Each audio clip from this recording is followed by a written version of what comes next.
औज़ु बिल्लाहि मिनश्शैतानिर्रजीम बिस्मिल्लाहिर्रहमानिर्रहीम। अपनी जिंदगी की सच्ची किस्त लेकर आपकी खिदमत में हाजिर हूँ। इस किस्त में अल्लाह ताला ने मुझे बहुत बड़ी खुशखबरी दी और मैं अल्लाह ताला की ज़ात का ममनून हूँ, शुक्रगुजार हूँ कि उसने मेरी सारी ख्वाहिशें एक एक करके पूरी होनी शुरू हो गई। तो दोस्तों, मेरे चैनल को लाइक और सब्सक्राइब कर लें। तो आज जो खुशखबरी मैं सुनाऊंगा वो ये है कि अल्लाह ताला ने मुझे रहमत से पहले नवाजा। तो जो मुझे एक प्यारी सी बेटी दी, उसके बाद मेरे रब ने मुझे एक चांद सा बेटा दिया और ये हॉस्पिटल में पैदा हुआ। नॉर्मल डिलीवरी थी, कोई प्रॉब्लम नहीं थी, मगर मिसिस थी मेरी, वो बहुत वीक थी। मगर अल्लाह ताला ने मुझे बहुत खूबसूरत बेटा अता फरमाया, जिससे हमारे घर में बड़ी खुशियां मनाई गई, बेटी की पैदाइश पे भी और बेटे के पैदाइश पे भी। स्पेशली मेरी अम्मी बहुत खुश थी, बेटे के नाना अबू बहुत खुश थे। तो बहरहाल अल्लाह ताला ने मुझे बेटे से नवाजा। तो फिर हम बेटे की खुशियों में लग गए। हमने लड्डू लेकर आए, वो हमने बांटे गांव में। उससे मैंने अल्लाह का लाख लाख शुक्र अदा किया कि मेरे रब, तूने मुझे हर नेमत अता की।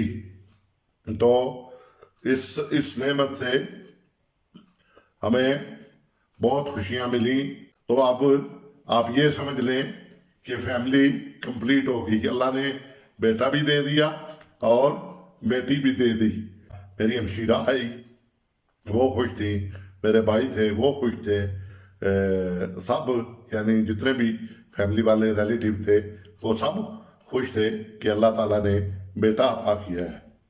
और अल्लाह ने बेटी यानी नंदयाल और ददयाल दोनों तरफ खुशियां थी और ये खुशी हमने खूब एंजॉय की। तो दुआ करें, वो बेटा अब माशाल्लाह अपना कारोबार, अपना बिजनेस कर रहा है और वो भी आपको किस्त में आएगा तो आपको बताऊंगा। और बड़ा बहुत अच्छा मेरा वो बेटा है। बाकी भी जो मेरी औलाद है उसके बारे में भी आगे जिक्र आएगा। बेटी मेरी जो बड़ी है वो भी काफ़ी एजुकेशन उसने हासिल की थी और वो भी ठीक ठाक है। तो वो जैसे जैसे जिक्र आता जाएगा तो मैं आपको आगे बताता जाऊंगा। फिलहाल मैं यहीं पर आपसे इजाज़त चाहूँगा कि फिर आगे इनकी एजुकेशन शुरू होनी है, उसमें बड़े दिलचस्प मोड़ आए और फिर हम ना कई चीज़ें हमने चेंज की जो हमारी लाइफ में बहुत बड़ा चेंज था। और उसमें कई रिश्ते जो बहुत प्यारे थे वो हमें छोड़ने पड़े और एक नई दुनिया बसाने के लिए हमें लाहौर में जाना पड़ा।